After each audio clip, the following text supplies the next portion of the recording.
SwayamPrabha. Digital India. Educated India.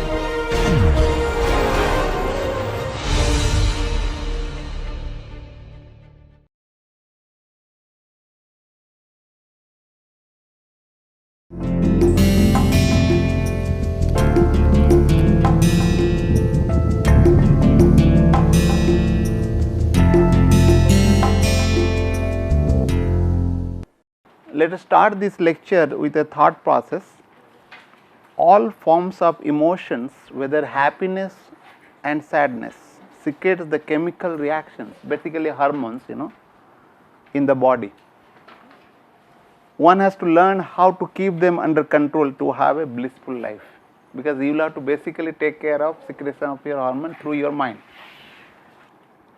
So, let us recall what we learned in the last lecture.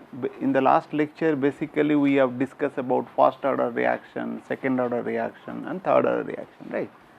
Today what we will do, we will look at also different kinds of reactions, right, little bit. Then we will move into elementary reactions, right. So, let us first look at reaction in series, right. That means the reaction will be occurring in series wise, the way we do the relay race. Relay race, one fellow will take one button and then give to other will run, that way. So, that is in series. Let us say A molecule is reacting with B, getting into AB, right, and this AB is decomposed into C and D. If I say this is reaction 1 and this is reaction 2, let us say this is K1 and this is your basically rate coefficient or reaction rate coefficient, or people call it also rate constant, right. So, for that, for the first reaction,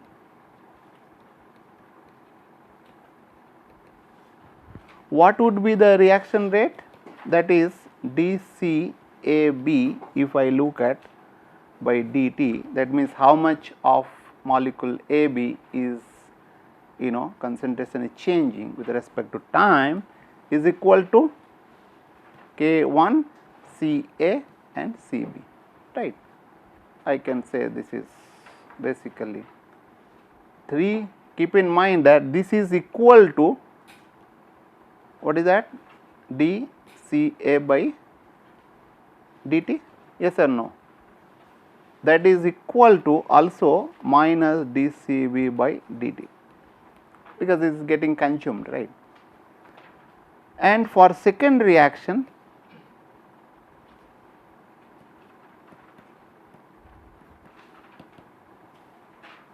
I can write down in similar way, dCAB by dt is equal to what, minus K2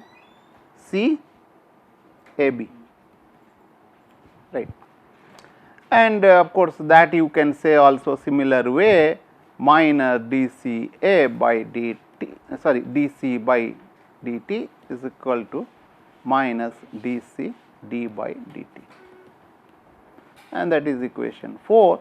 What we will be considering now, what is the net, what you call production of CAB, that we need to find out, right. If I will find out the net rate of change of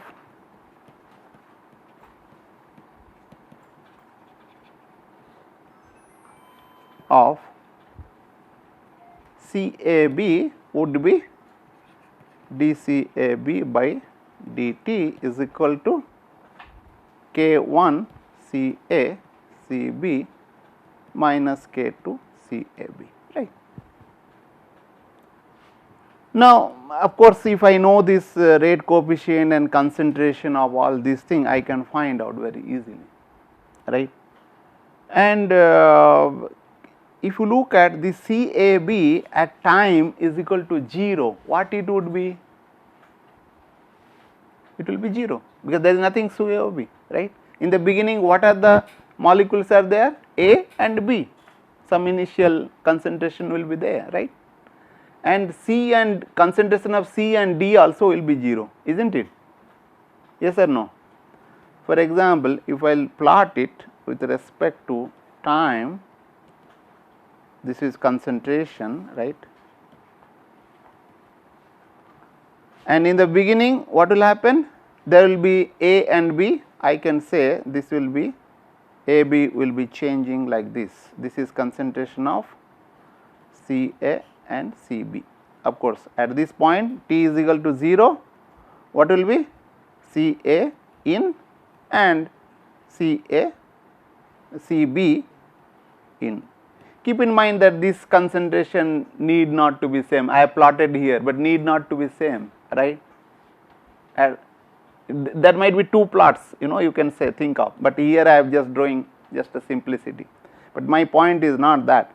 Like what will be at if you look at C and CD, it will be 0 to start with. Maybe it will be increasing, right? This is corresponding to CC and CD.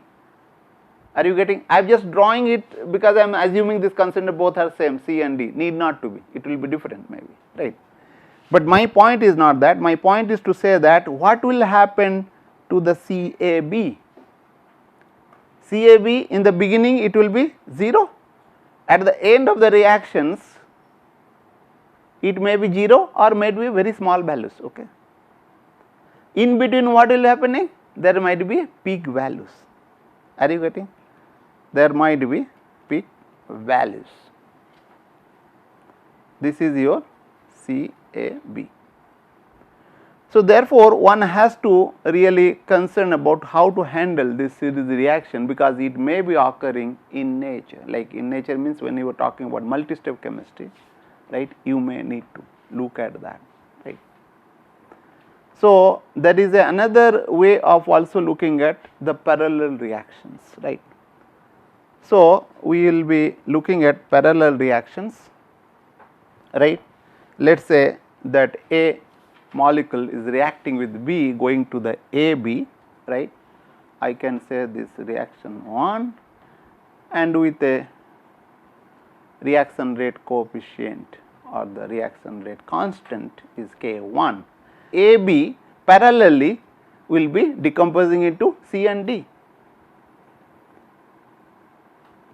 right. I can say this is reaction 2. Keep in mind that there in other example what we see in the series reactions, basically AB is decomposing into C and D, but here AB which is the initial reactants, that is going to some other product, right. That is the difference, parallel, it is parallelly going on. Like you might be knowing today people are doing parallel computing, right. So the reaction is going on parallelly. A question might be coming to your mind, when this reaction 1 will be predominant, the reaction 2 will be predominant. Is that question coming to your mind? There might be some situation where reaction A will be very vigorously occurring and B will be taking a back seat, right, or they will be in the same rate. It is not really possible, or maybe possible, I do not know, I mean maybe some range, right. So when it will be, you think about it, I will discuss that little later on, okay. For first reaction,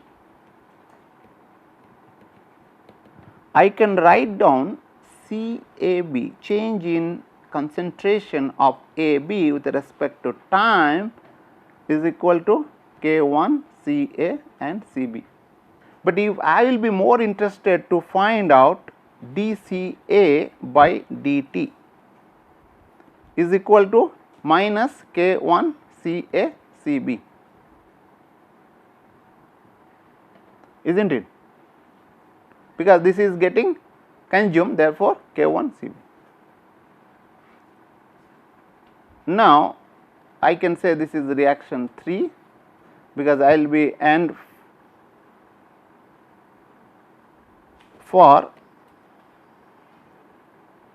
second reaction I can find out basically dCA by dt for the second reaction will be equal to minus K2 CA CB.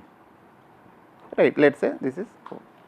So, net reaction, net rate of change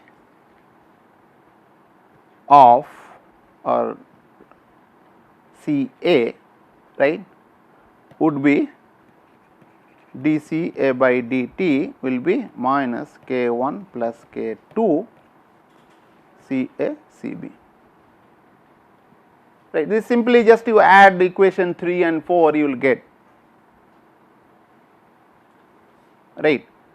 So, that means if you look at the reaction rate of molecule A, right, will be basically dependent on the concentration A and concentration B, and it will be dependent on also K1 and K2. Keep in mind that K1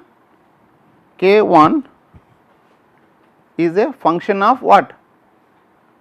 We have already seen temperature. K1 is a function of temperature. Similarly, K2 is a function of also temperature, right.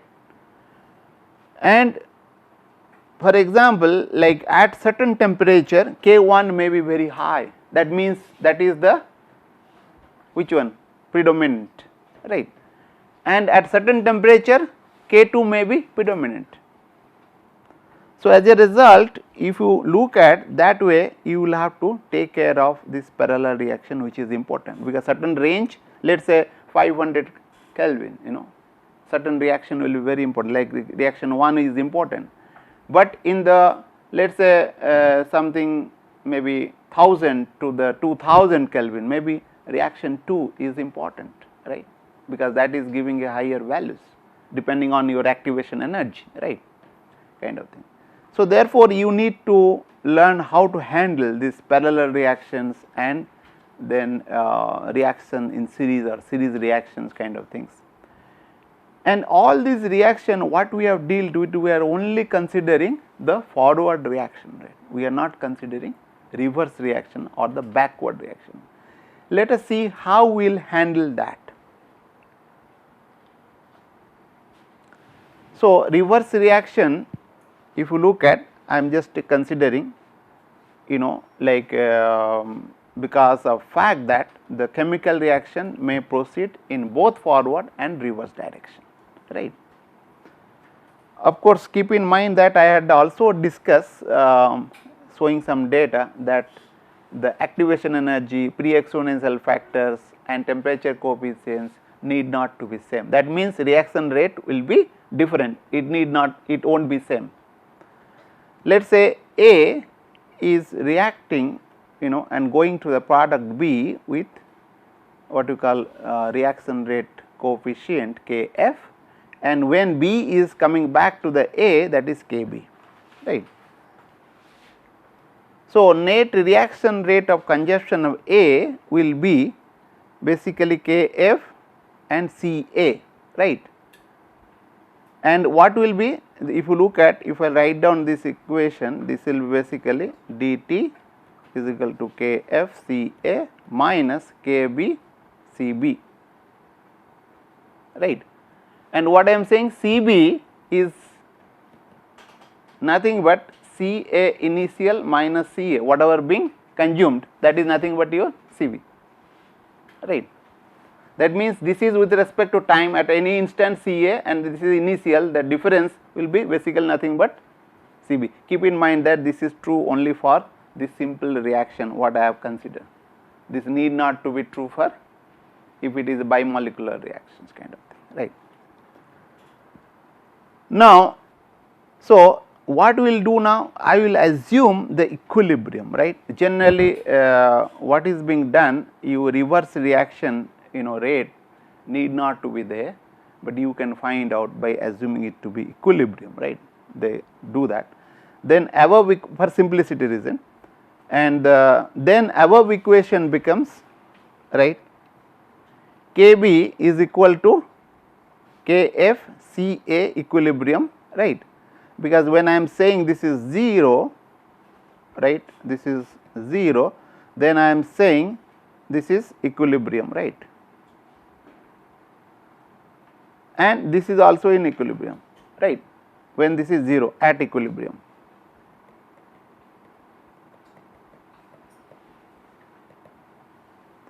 So, naturally what will be Kb? Kb is equal to Kf Ca equilibrium divided by Ca initial, that means this is Ca is basically at time is equal to 0, Ca is Ca initial, right.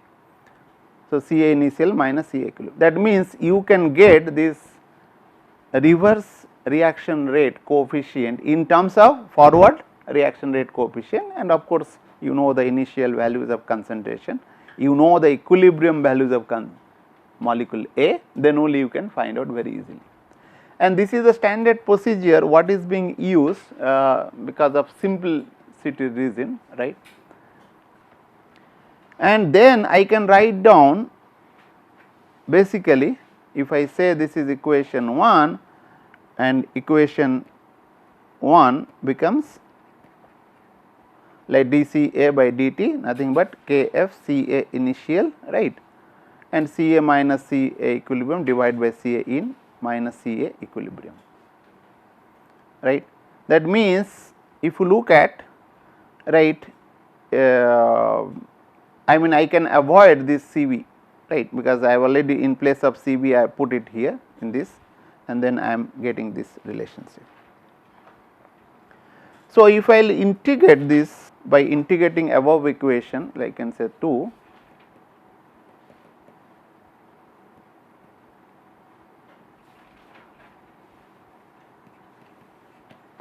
I can get this dCA minus C equilibrium divided by Ca in minus Ca equilibrium, Kf Ca in divided by Ca in.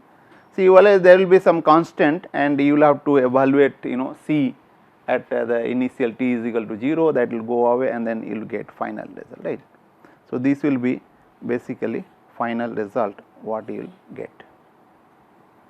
You can do that and then find, if you will find difficulties, we will see how we can.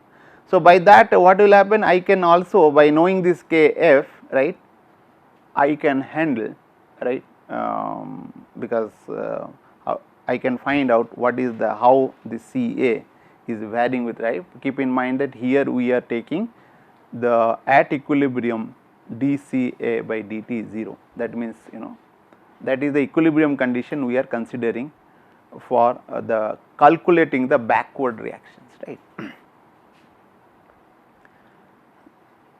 So, if I look at this way, like I can, if I know the Ca, right, if I know the concentration of Ca, I can also find out what is the Kf, because all are known, this equilibrium will be known, this will be known, right, and if I measure the Ca at certain time, right, then I can find out what is the Kf, right, even if I do not know the Kf for this simple thing. So, let us take an example, like, you know, how to determine the backward reaction rate coefficient, right. So, this example is reaction rate coefficient for chemical reaction NO plus O going to the N plus O2, right, and the reaction rate coefficient is given by this Kf, like it is, if you look at this is your pre-exponential factor, this portion, right, right, and this is of course your this is temperature coefficient, in this case B in our this thing is equal to 1, right, T, and this is your exponential factor, right. And keep in mind this is centimeter cube per gram mole second, and we will have to determine the backward reaction rate coefficient Kb at 2300 Kelvin, right, 2300 Kelvin. So, what we will have to do for this?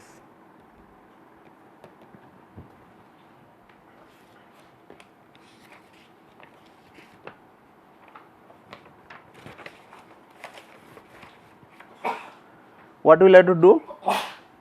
Because we know the chemical reaction is given, right. This is a very famous reaction, right, N plus O2, right, and this can take place in the both the direction, right. I can say Kf, and in the backward direction this is Kb. So, I can write down the concentration of the NO or the reaction rate of NO by dt is equal to minus Kf CNO CO plus Kb Cn CO2, isn't it, right.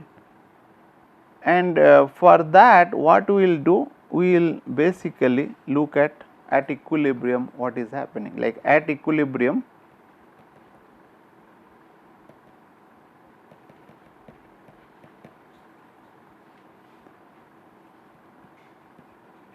NO dt is 0,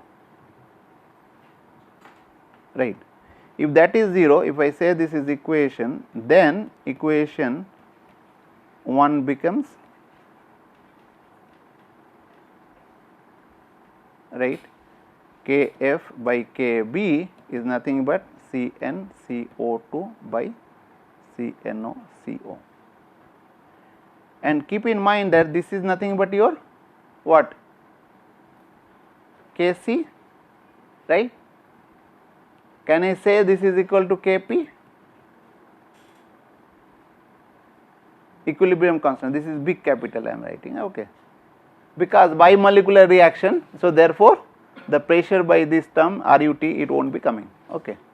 So, therefore, it is possible only one, and keep in mind that Kp is a non-dimensional parameter, right.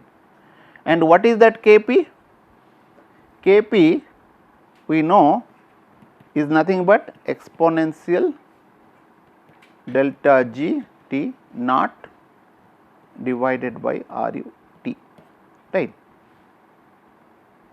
Now, I will have to evaluate this one, right, delta G naught. For that data is to be given, and taking data GFI values, right, from thermodynamical table, right. I have already shown you table, it is there on the back side of textbook also. So, you can find out delta G T naught is equal to GFN naught plus GFO2 naught, right, minus GNO F naught minus GFO naught. Now, of course, is it true, because all are these things, so that is fine. So, this O2, if you look at, O2 will be 0, right. If I will substitute these values, right, these data of GFN and GFNO and GFO I will be taking from the thermodynamic table corresponding to what temperature? 2300 Kelvin, right, at, right. So, I will just put these values here, because I am not getting to table, but you will have to do or given table, go to table and solve 631 plus 0 minus 61243 plus 101627 is equal to 163,461 kilojoule per kilomole. Keep in mind these are evaluated, these values are evaluated, right, at 2100 Kelvin, right. Now, if you look at these Kp values, I can evaluate very easily, and then from this expression, if I say this is equation 2, I am interested to find out Kb. So, Kb will be nothing but your Kf into Kp, yes or no, right, and Kf is given to you, right.